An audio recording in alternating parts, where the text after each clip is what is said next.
No matter who you are or where you go, heading outside is always worth it. Welcome to Humans Outside, where we're using the Humans Outside 365 Challenge to build a life around spending time in nature while learning from fascinating outdoor-minded guests.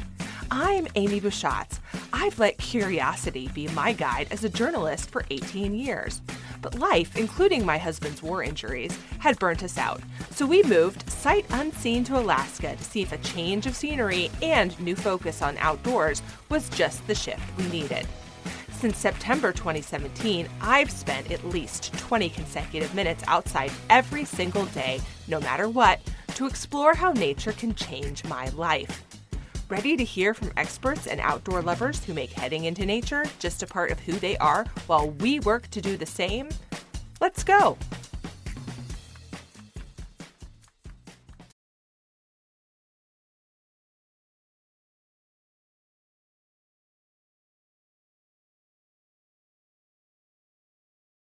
Imagine this.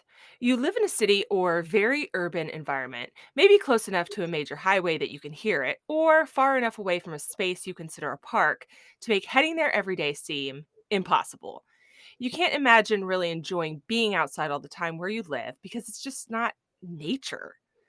Maybe that's you and you don't have to imagine it. Or maybe you feel that could easily be you if you push this daily nature habit thing too far.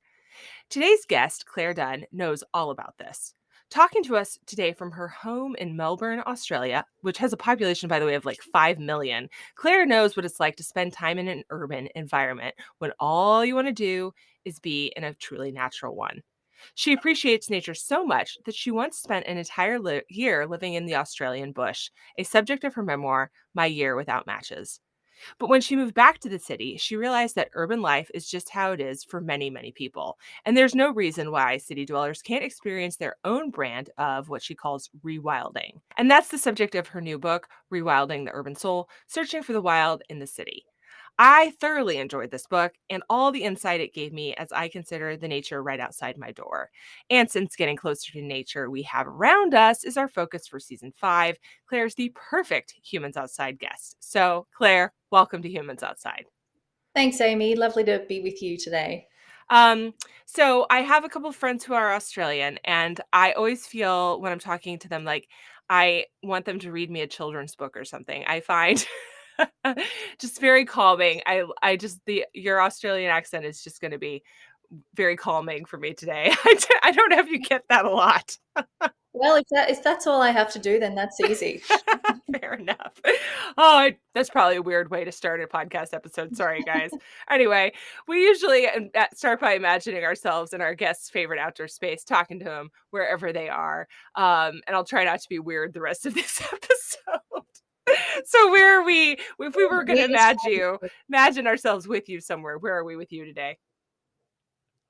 Great, thanks, Amy. Well, weird is fine with me, and I'm sitting here looking out the window at a vast tract of kind of bushland in the inner north in Melbourne, about 5 kilometres from the CBD, and I've just returned from 12 days away, and so it's always a lovely moment to kind of come back and see the changes in the landscape and the new growth on all the trees, and my silver beet all going to seed, and my chickens doing really well, and eggs kind of overflowing in the kitchen, and just listening to that very familiar bird chorus of the dawn, and feeling a sense of homecoming. Yeah, because you spend a lot of time observing the nature around you, and we'll get to this. So you can easily see how it's changed because you are familiar with it. Yeah. I mean, there's lots I miss, I'm sure, because as soon as I start noticing more, then I realize how much I'm missing as well. But I certainly, love making a point of knowing what's going on around me, what's moving, and what the seasonal changes and indicators are. Yeah, awesome. So how did you become someone who just loves to spend time outside, close to nature? I mean, it's always hard to know, isn't it? Because we all have such different kind of, what's it, nature and nurture? What's the kind of Mm-hmm. recipe? But I did grow up in nature. I grew up on a farm with my 4 siblings and my parents, about an 80-acre farm on a river. and my parents are both horticulturalists, so there was lots of time outside. We were gardening, we were climbing trees, we were roaming free along the riverbank, making cubbies, all the kind of unstructured playtime in nature that we now know is so vital for Mm. human development and human Mhm. well-being. So I had loads of that. And, we weren't really allowed to watch much TV. We didn't really have, there was back in the day where there was like two crackly channels on TV, nothing digital, no laptops in the house, no computers in the house, no PlayStations, nothing like that. So it really was, a kind of rough and tumble outdoorsy life. Mm. So I'm sure it started there. But then I think there was something also innate or inherent in me that was always drawn to wild places. And when I started studying at university and I moved to the city when I was, 18, I started getting involved with activism and the conservation movement, and actually getting kind of literate in what was happening to our planet, which had a whole other Mm. effect on me in terms of my love for the world. Now I knew it was endangered. So that sparked a whole different journey of kind of care and protection of our wild places. But there's nothing I love more than going on an adventure outside anytime, anywhere. I'm a full yes for that. Yeah. So, can you give us a little background on your year without matches and how you found yourself back in the city after that? Because it's a big leap from saying I care about the Mm. world that's in danger and I'm interested in conservation too. I think I'll live in the bush and just and do that for a while and then swing the other way, go back to the city. Yeah, absolutely. Well, I'd been kind of an activist for most of my kind of early 20s, for the better part of a decade, actually. And what I started to kind of realize in my activism is that the root cause of the ecological crisis was people's disconnection from the natural world. Mm. This rift of Mhm. separation between Western culture and the natural world. We put ourselves outside of nature, which was the kind of cultural disease of our times. And so I started to really turn my attention to the human nature relationship, which included myself. I started to feel like I was trying to save all these places that I wasn't even familiar with. I wasn't even going to them. And it just didn't make sense to me. So I started to feel this really strong pull to be in areas of wild nature. And at the same time, I stumbled across a body of work that introduced me to wilderness survival skills and ceremonies like Vision Quest and, deep nature connection practices. And it was just like something lit up in me, like I'd Mm. found something that I didn't even know I was looking for until I found it. It made so much sense to me, learning how to make fire without matches, learning what the bush food and medicinal foods Mhm. are in my area, learning all the skills of like ancestral living, and these ways to kind of expand our sense capacity to really let in the natural world in this whole other way, which included like deep kind of solo time in nature and Right. ceremonial time. And that's when I started to really follow that thread and get really interested in the idea of an immersion. Mhm. Mhm. And there was plenty of those on offer in the States. I could check out all these amazing wilderness schools and go, oh, I could go there or there or there. But I really wanted to do it on Australian soil. I wanted to know these plants and Mm. animals Mhm. in relationship to me. So I kind of helped create this very grassroots kind of a program. It was like Australia's first independent wilderness studies program, which had six of us living on a wild property that backed onto a national park for a year in 2010, really putting into practice all these skills that I'd been um, developing and learning over the previous few years. And I did go to the States and study at Tom Brown's Tracker School for a couple of summers to really deepen my skills. And then I just felt like I needed to put them into practice, like to really immerse myself. So off I went on this kind of choose your own adventure kind of program, which ended up being pretty incredible, pretty challenging, pretty life changing. Yeah. Yeah, and then ended back in Melbourne where you are now. So really other direction because life can't. Well, you can spend your life in the wilderness. You absolutely Mm. can. But for so Mm. many of us, career or other goals or other callings take us to urban places. Yeah, that's right. And I finished that year in the woods and wrote my memoir about it. And then it was just like life just kind of drew me Hmm. back to a city that I'd never even spent any time in. I didn't grow up near Melbourne, and I kind of followed a guy down here that I'd fallen in love with. And but really, what it felt like, the world felt like it was drawing me out back into culture. Hmm. And what I've come to see as my role is really to weave nature and culture back together. Yeah. So I would have happily just kept living out in the wilds, absolutely, or living in rural areas and being in places that really feed my soul. But I felt like I was drawn back to the city because I had something to learn here, that could only be learned in human community, and I had something to teach here that could only be taught in an area that Right. needed what I had to offer. Right. It's interesting because it's easy to put sort of this moral imperative on living in the wilderness or like that's somehow better Mm. for you as a person that you live in the sticks, like as we like to say, or you live in a far away from a city. Mhm. But the reality is everybody has something that's different that's right for them. Living in Alaska, I mean, I love living in Alaska, but that's no morally superior to living somewhere else. It's just what Mhm. happens to be right for me.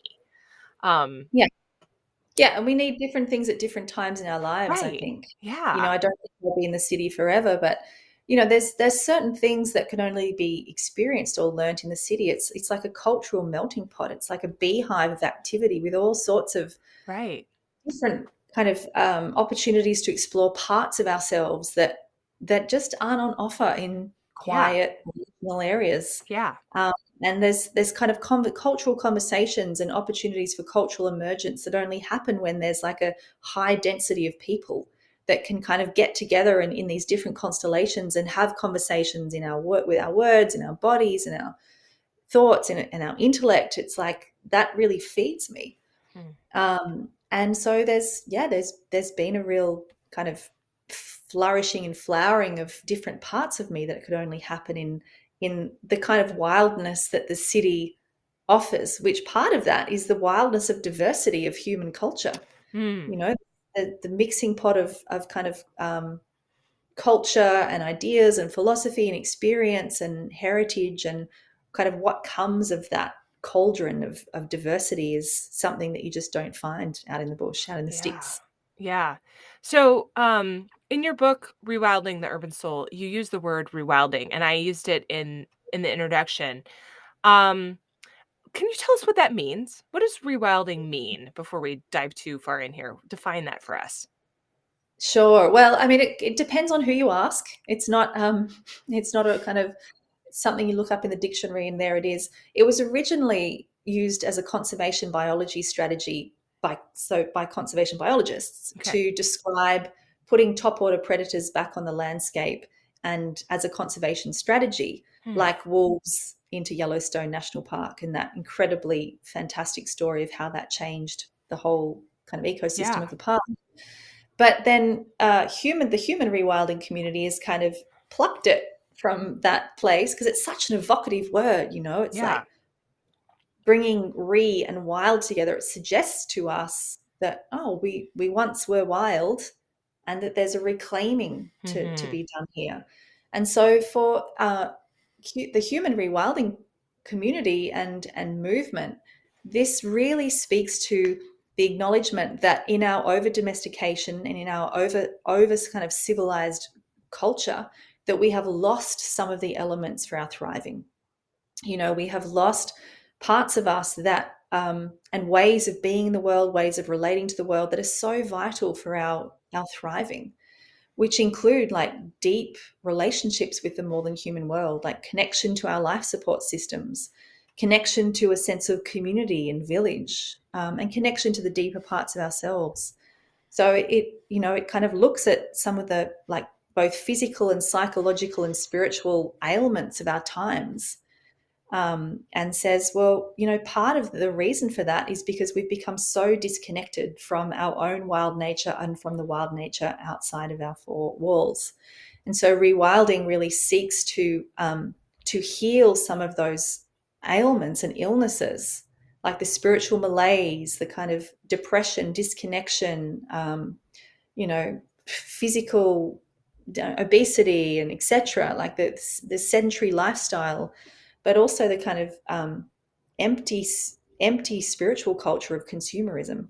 Mm. By bringing back, what are our top order predators? Well, they're bringing back our instincts, our capacity for connection, our capacity to be literate in the ecology of our area, our capacity to really connect deeply with community, and bringing these elements, intentionally bringing these elements back into our life. And it's kind of re-examining everything from our food to our footwear in a way. Mm. So what you're talking about is part noticing and part experiencing. Am I getting that right? Yeah, I mean, that's right. It's really about belonging. You Mm. know, at the core of it, it's really about belonging, which so many of us yearn for, a sense of belonging. And that starts with actually putting ourselves in a landscape, that we putting ourselves right where we are, where we live, and developing a kind of ecological literacy. What Mm. is the first bird of the morning? What are 10 edible plants in my backyard?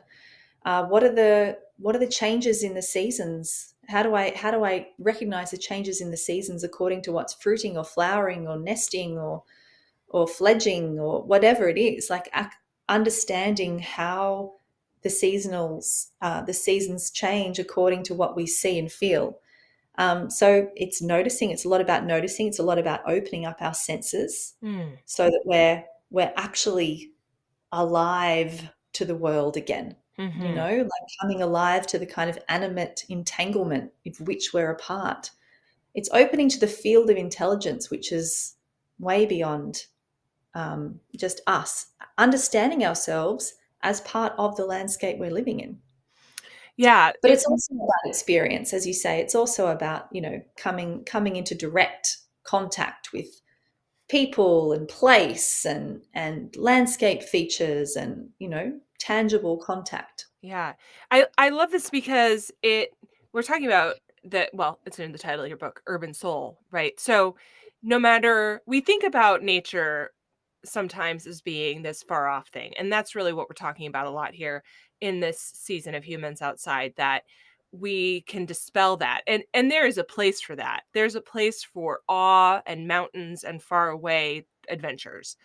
But when you're talking about the landscape around you, um, two things. First of all, landscape. Okay, so if we say nature is something I have to go to, we're ignoring the truth that we are, no matter where we are in a landscape. That landscape may look different than a mountain escape, but it is Mhm. still the place we are in. There's still nature around us.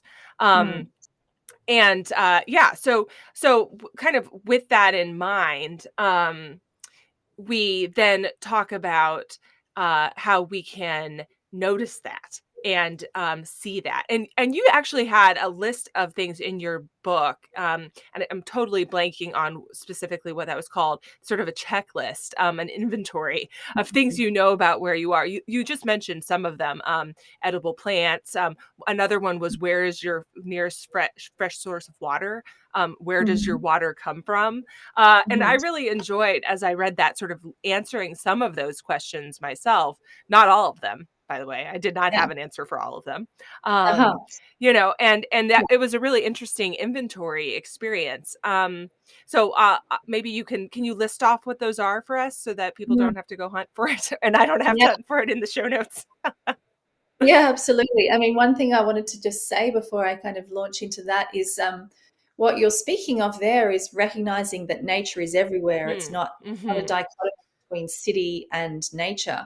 Because when we think of city as just human landscapes and nature as like outside the city, we're doing the same thing as putting humans outside nature. It's like we are nature. Mm-hmm. Humans are just as much a part of nature as, Oh, I you love know. that. So when we think about that, how are cities any less nature than anywhere else? That's such a We are powerful wild. concept. And if we think of nature as outside the city, then we're just propping up the same misguided belief and distinction that has caused the problem in the first place. Yeah, you're blowing my mind. I have not thought about it in that particular way, that we are nature. We spend so much time talking about being in nature and going to nature and experiencing nature, and Mhm. that you're right, that absolutely forgets or dismisses that we are part of nature too. Well, absolutely, inextricably. Yeah. We are part of the earth, just like nerve cells in the mind of Gaia. And also, nature is cycling through us. Like we are what we eat, we are Mhm. what we breathe, we are what we Mhm. think. We have nature is cycling through us all the time. Like we are living and breathing wild nature. So when we understand that, then we realize we actually don't have to go anywhere. I Yeah. mean, our dreams at night are wild. Hmm. They're part of the wild imagination that is part of our human gift.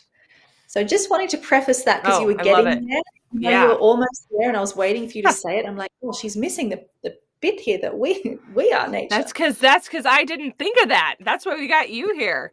That's so good. I've just never thought about it quite like that before. So thank Mhm. you. That's really Right. powerful. It's a bit of a perspective shifter. Yeah. Yeah. But wanting to come back to what you're referring to, which is the tourist test. Ah, the tourist test. The tourist test. I So, forgot the name. it's such a fantastic little kind of test to take. It's actually coming from the Kamana Independent Wilderness Studies program, which is run out of the Wilderness Awareness School in the States, and it's actually like 137 question kind of survey which you take at the start of the naturalist journey. And they're questions like just like you were mentioning, what is the nearest edible to your back door? Name 5 mammals that forage for food within 200 meters of your home. When you turn the tap on in the kitchen, where does the water go to? Hmm. Uh, where is the water coming from? Questions like that. What's the first bird that calls in the morning right now in this season? What phase is the moon? Like, draw the phase that the moon is in right now. Questions like this. Name 5 honey eaters in your area, whatever. You can kind of adapt it to your area. But I usually give people who I'm working with or mentoring this kind of test. Maybe it's not really a test, it's just a little bit of an eye opener at the start of their naturalist journey, and then maybe 6 months in. Mhm. And hopefully it's like it's a bit of a shock in a good way, like an incentive, like, wow, how can I not know which timber is best for fire in my area? How can I not know five different trees in my neighborhood that I'm going to be able to get tinder from to make a tinder bundle? Like Mm. these things, how can I not know what the first bird of the morning is? Like these things are so kind of elemental to basic naturalist knowledge. Yeah. How can I not know where the water comes from in my tap? I take it for Yeah. granted every day. Right. It's it sparked me to pause and notice. I mean, just as simple as that. Mm, yeah. Hey humans! Did you know you can officially join the Humans Outside 365 Challenge and score some really cool and exclusive challenge swag, including a finisher medal and a decal on humansoutside.com/challenge? You'll also get an outdoor challenge guide written by me for you, an exclusive challenge tracker, and insider info all year long. You don't want to be left out of this. There is never a wrong time to join the Humans Outside 365 Challenge. So get going. Join it today. Go to humansoutside.com/challenge to learn more now. Now, back to the show.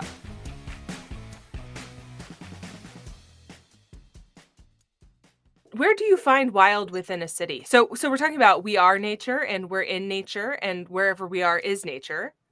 Hmm. But I think that a lot of people hearing this may, be in an apartment building or in a very Mm. urban environment. So, Yeah.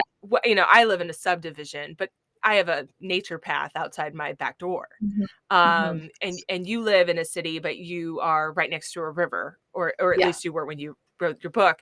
Yes. But it gets way more urban than that, right? So let's say you live in an honest to God city, or that's your experience. Where do you find wild within a city? How do you find Yeah, I wild? mean, it does feel a bit rich for me to sit here and go, yeah, wild is everywhere. It's us. And yet I live in a place in Melbourne where I have this green belt and river at my door. Like I can get out and, Right. and get on my paddleboard first thing in the morning.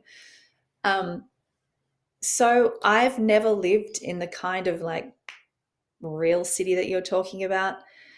However, I hear stories of people putting these practices Mhm. um, into their lives, into their routines, and they do find that wow, nature is everywhere. It's the weather. It's like the birds are a really amazing doorway into nature connection. Learning the language of the birds. Mhm. There's raptors all through the city. There's a pair of peregrine falcons that are nesting in one of the apartment blocks in Melbourne CBD.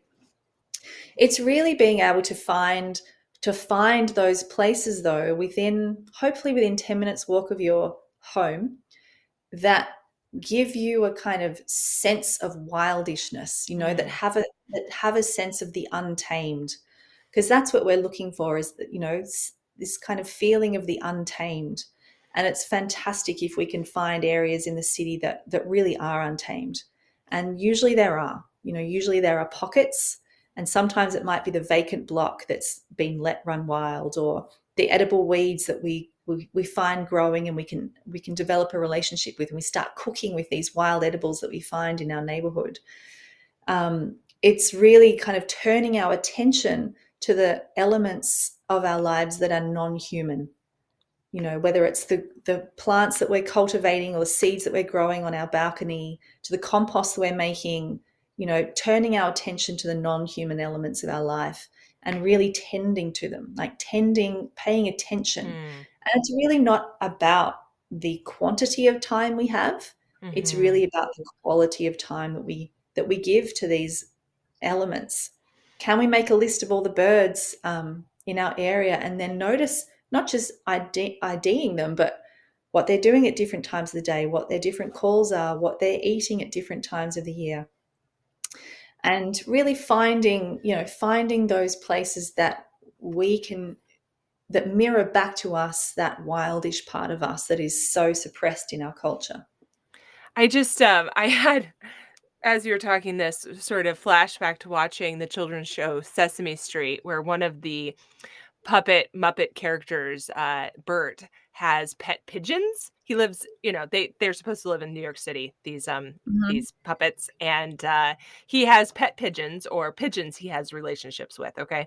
Mhm. And even that, right? Even these very, very city birds, you kind of, not known for their beauty per se, Mhm. can be a type of wildness that you can Mm. have a relationship with. Mhm. Um, Mm. and when you're talking about paying attention to wildness, the other thing I thought of was, even something as simple as you said, like a garden on your balcony, even a Mm. potted plant, watching that grow in its own way is a type of watching wildness in a city Right. landscape. Yeah. Yeah. Anything that kind of tunes you into a kind of cyclical understanding of time, or feeling of Mm, time, or deep mhm, time. Because part of what the city often does is it speeds us up. mm, So busy, and that busyness, or that monkey mind takes us out of the kind of deep time or creation mind, which is much more an earth rhythm. mhm, So anything that we can pay attention to that taps us into deep time, whether it's the planting of a seed, and the fruiting of the plant that you grow, and the harvesting and the eating of it, that's a beautiful cycle to be part of. Or taking notice of the moon, or the changes of the weather and the seasons, like that's inherently deeply wild and nourishing. And connects us back to our ancestry. So one of the things I wanted to ask you was how we can think about nature in the context of a cityscape in a way that helps us be drawn to it instead of um, be pushed further away. But Mm. that's what you're describing. Yeah, yeah, that's right. It really is about turning our attention, like directing our attention. And sometimes that means stopping and listening for, well, what's the quietest sound in the north and the south and the east and the west. So part of that is like orienting us Mm, directionally rather than just kind of looking at a GPS screen and kind of going, oh, well, I've got to turn left here, then I turn right. Stopping and feeling where we are in relationship to the directions, in relationship to the sun or the moon. What's the quietest sound? What's something that I'm not noticing that's growing around here that I can eat or that I could forage or that has its own wild quality to it. Um, it's kind of, and also just being tuned to how our bodies move through the space. mm. Are we just kind of focus locked on our destination and rushing, our feet kind of like, clomping the pavement, or are we moving a bit more like a fox, or are we moving a bit more like an animal, like a creature that inhabits its landscape, that's listening and aware and open and receptive. Yeah. Yeah. Right before this call, I was apologizing for being a minute late to our recording earlier because I was out on my daily outdoor time. And I decided to squeeze it in right before we jumped on here because it's still light outside. And I would rather do that then instead of in the dark. But one of the things I was doing while I was out there was just standing, listening to the wind blow among these birch trees. And two of them seem probably closer together than is comfortable for the tree, and they kind of knock together while the wind blows.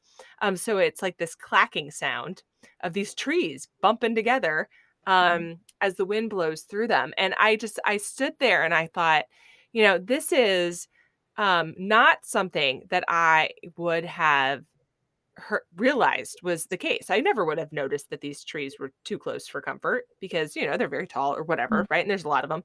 Um, if I hadn't come out here in the wind and then stood here and listened for that. Mm. Um, and one of the things that your book kind of inspired me to do was to see if I couldn't find my own sit spot in somewhere where somewhere out of the wind, but because it's very cold and that's not going to make the sit spot more fun to go to. But Mhm. I'm hoping you can actually tell us what is a sit spot and why should people have one? Yeah, that's a beautiful story, Amy, of those little moments that we can tune into, the clanking and clacking of the birch trees outside. What's our equivalent outside our door that we're not noticing, Mhm. that bring us into connection. Mhm. Because really that's what we're trying to do is open our connectivity system to lots and lots of different life forms, and start putting out our little tendrils, our little threads of connection, and they'll find something or something to connect to. So now you've got a connection with those birch trees.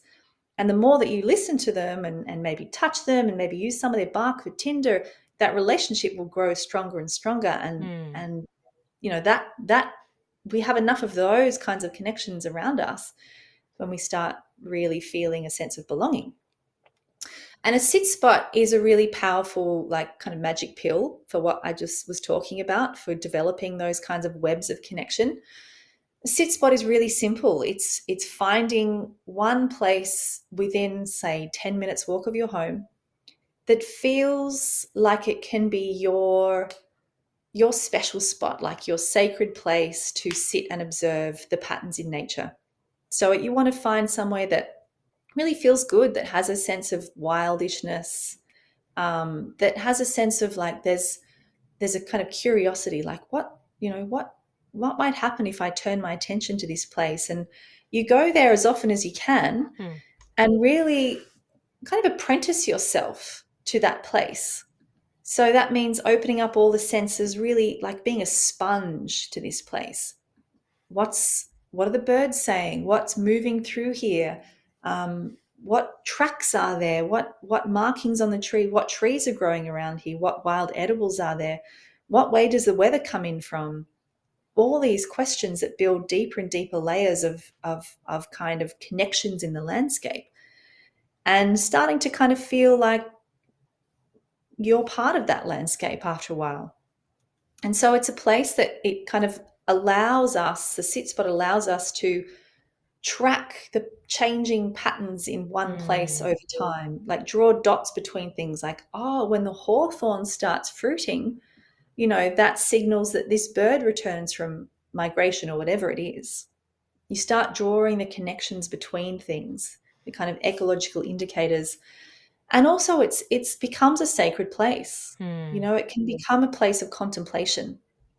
And Mhm. you leave your phone at home if you can, or you put your phone on flight mode when you go to this spot, and it's not about a place to answer or catch up on messages or ring your best friend. It's really a place to tune into the spirit that moves in and all through things, all things. Yeah. It's a place to kind of really sink into ourselves and feel, yeah, feel a sense of our essential nature. Mm. Mm, I love that. Of course, as we're talking, it's really cold here, and so I've been trying to think of now how could I do this in a way that is not absolutely miserable? Because one of the keys to spending time outside in Alaska in the wintertime is to be moving so that you Mm. are not cold. Um, Mhm. but of course, a sit spot is inherently, well, it's sitting. That's in the title. And Mm. so I've been sort of scoping out recently in my walks in my woods, a spot that may be out of the wind, um, and not somewhere that someone's going to stumble upon me and be surprised. What? Mhm. Yeah. So, yeah, so I'll let you know if I find a good spot. Um, Great. Yeah, let me know. One of my students, she was feeling a bit awkward about, like, just sitting in a tree in a park because of mhm, course people come past her. right. So she just decided to take a coffee mug with her. So, because it's culturally Mhm, okay to sit somewhere if you're drinking a coffee or right. a tea, not if you're just sitting there observing. So she would just take her keep cup, which I think you told me is an Australian word. Yeah. It's like a, Huh. what do you call it? Like a cup that Tr you don't like a throw away. travel mug. Yeah. Travel mug, yeah. So she'd just take her travel mug with her and sit there, and that gave her kind of like cultural permission to do a sit spot. Or like I like the word keep cup better. Makes it's very clear, Right. in its purpose. Don't throw it away. Yeah. Um, the other thing you talk about in your book is the role of fire, and I was hoping that you could talk about this because while if you live in an apartment building, having a fire is probably strongly discouraged. But maybe Mm. you have one of those fake fireplaces in your where you are. Having a little porch fire is honestly easier than ever, to have a little fire pit or something even in an urban environment. So talk to us about fire because I really feel like it creates a special I don't know, special contemplative moment, but I've never been really sure why that is. Well, everyone knows that feeling of sitting by a campfire Right. out in the wilds. It's just so deeply nourishing, so primal, just that sense of the crackle of the fire, the feel of the heat coming from the wood, the smell of the wood. It speaks to our genetic history, the kind of thousands Sure. and thousands of years that humans have sat around fires sharing stories with each other, and it Mhm. it warms us from the inside out in that way. And so fire for me is one of the most powerful ways to tap me back into a kind of original place, a kind of deep relationship with the elemental world. And I always need to know where I can light a fire. Um, Occasionally we can't. There's total fire bans, but Right. as you said, it's getting easier and easier to have a little porch fire. There's all these like incredible little fire dishes and Yeah. braziers that you can just throw a few sticks in, even if it's tiny, and light a fire without it kind of damaging what's underneath. Yeah. Um, and I have a fire pit down in my backyard, and it's well used, it's well loved. It's seen many fires, it's seen celebrations and birthdays and community gatherings. It's seen 24-hour grief rituals. It's seen sweat heating the rocks for sweat lodge. It's seen so many different stories shared and experiences shared, and it becomes such a sacred place for me. It's Hmm. like it is really my hearth, Hmm. even if I only have a fire every, once a month or a couple of times a month. It's such an anchor. Just knowing it's there, knowing that I can have a fire when I want to is such an important part of my thriving. And I think there's some legality in Australia where if you can have a fire in your backyard if you're cooking something on it. So even if you just have like a potato on the side of the fire, it becomes like a legal a legal thing. That's great. Keep pocket potato in That's case right. of emergency. That's right. Picnic cup, potato. Can you give us 3 or 4 tips for folks who want to, focus on rewilding and as we said, coming to understand that they are nature, not just a part of nature. Mhm. So, Mhm. and in no matter what urban environment they call home. Can you give us some tips? Yeah. Well, I mean, you've already heard about one, the sit spot, the Hmm. magic pill. Sense opening. We've talked about sense opening, like really consciously opening up all our senses, our sense of taste and smell and touch. Mhm. We've also talked about tapping into a kind of deep time, Mhm. which really is about slowing down Mhm. and going for a little walk in your neighborhood, but going half the speed you usually would. That's a really powerful way to just I'm gonna really try tap that. into that earth time. It's just wonderful. Yeah. Also, the art of wandering. Hmm. It's a lost art, this sense of like going out onto the land, and I'm calling the land anywhere. It's not the land is right where you are, and encountering the land as if it's a place that's full of surprises and mysteries, and heading out onto a wander, into a wander where you don't have a destination. Hmm. You're literally just wandering. Mhm. You're kind of like timeless in your wander, aimless in your wander. But really, what you're doing is waking up that sense of curiosity. Hmm.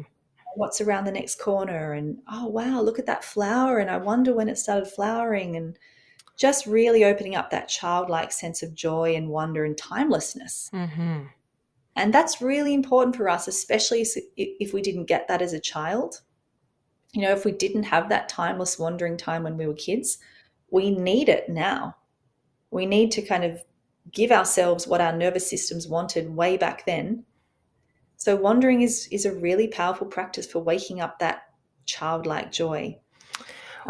And yeah, you go, Amy. Yeah, I was gonna say what one of the things we practice here at Humans Outside is this challenge to go outside every day, no matter what, for Mhm, whatever amount of time you've decided is right mhm, for you. For me, that's mhm, 20 minutes.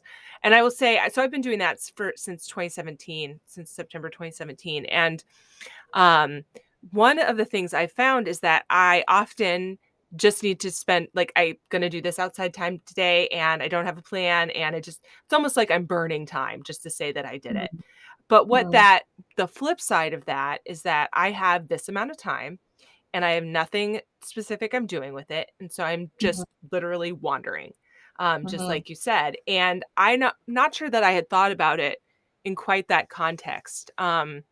But mm, even when I'm wandering, I am not necessarily wondering. mm, I'm thinking about something else. Like I'm not paying attention to where I am. And mm, so I just want to encourage people like if you're trying to do this outside time, maybe listen to what Claire's saying here and follow your instinct to wander and wonder at the same time or wonder as you wander mhm. Yeah. instead of being distracted. If you're box checking, like I need to spend time outside today, I guess I'm just going to go for this walk. Try to put off whatever it is that's occupying your brain. And as you wander to do your time, think about, oh, what birds am I hearing?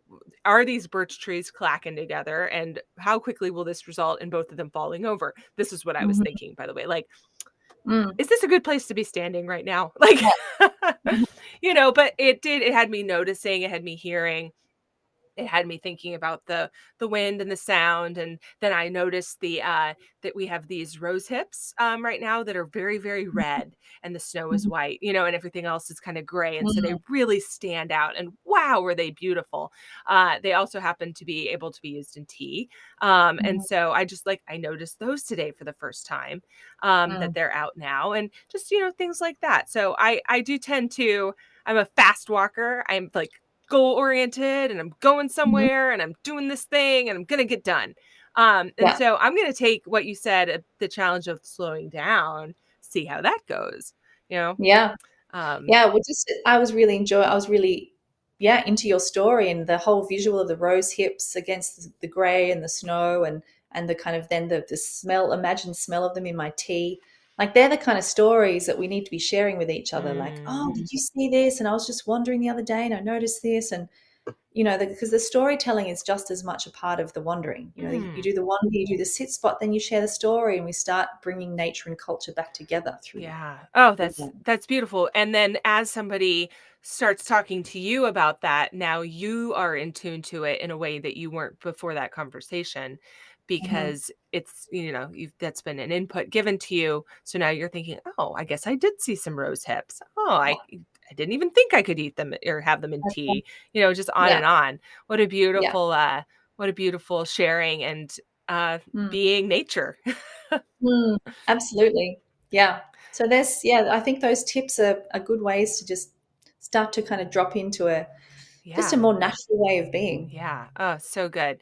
So, as we are ending our episode and our time together, and so appreciative of your time and coming to us all the way from Australia, we do a little leftovers around here at Humans Outside where we just talk about some tools or things that we use to make our outside time what it is. For example, I might say that I have a particular warm for today pair of pants that I really love, and Mhm. or I just really like to eat snacks outside, and that's what that's what levels it up for me. Is there anything that you have as a favorite or as the most essential that you just really like? Well, a couple things come to mind. One is my puffer jacket, Mm, which my partner kind of bought for me this year, a new puffer jacket. I've never owned like a new puffer jacket, and it's got like these fluffy cuffs, and something about the fluffy cuffs just make me feel so much warmer. So I feel very snug in my puffer jacket, although I seem to wear it way too much of the year than I would like. But it's cold in Melbourne. And the other thing is my fire kit, my mm, hand drill kit. It's a really precious item for me that I like having around me. 'cause you love the fire. So I love a fire. Love the fire. Um, I think keeping your wrists warm is super underrated. People just don't understand. It's like it's where it's at. I have cold hands a lot, and I appreciate a warm wrist, so I Warm completely wrist. understand. Yeah, this is new for me. It's very, very exciting to discover I really like warm wrists. I think the other thing is I have very long arms, and so shirts and jackets often just aren't long enough. And Yeah. so when everything is just a little short on you, you really start to understand and appreciate when it's the right length. Uh-huh. So Yeah. yeah. So the very last thing we always talk to our guests about is walking us out, sort of envisioning, speaking of storytelling, Mhm. envisioning ourselves with you somewhere that you just really love. Maybe, you could call it your happy place, a natural spot, an outdoor experience that you just really love to think about and remember. And Mm. we'd love to just envision ourselves there with our guests. So would you describe something like that for us so that we can experience it too? Absolutely. Well, I'm just going to take you somewhere, no, not particularly exotic, but somewhere very loved by me, which is the river in my backyard. And I'd love to have you all on a paddleboard, and we're setting off into this big wide river, which is called the Yarra or the Birrarung in the Indigenous language here. And imagining that you're just calmly paddling upstream as the sun is rising, so we're heading towards the east. And there's these huge river red gum trees that are kind of towering over us and kind of into the river. And there's a pair of sacred kingfishers that migrate here every year, and they're calling to each other. And all the birds are waking up along the river, and they're doing their preening and they're diving and they're feeding.